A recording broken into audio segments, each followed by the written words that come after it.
Hi friends, இது என்ன பார்த்தீங்களா?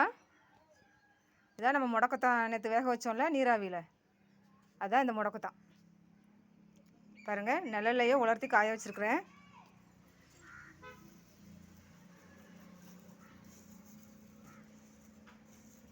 நல்லா காஞ்சிருச்சு. 2 மணிக்கு தான் வச்சேன். 1 ஹவர்லேயே நல்லா காஞ்சிருக்குது.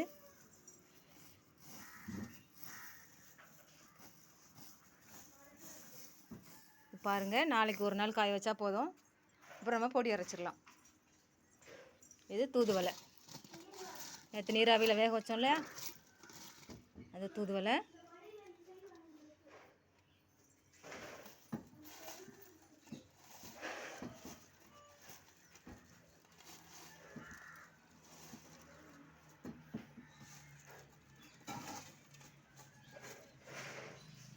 நல்லாவே காஞ்சிருக்குது. இந்த மாதிரி நிழலில் தான் இந்த தூதுவளையும் முடக்கத்தானையும் காய வைக்கணும்.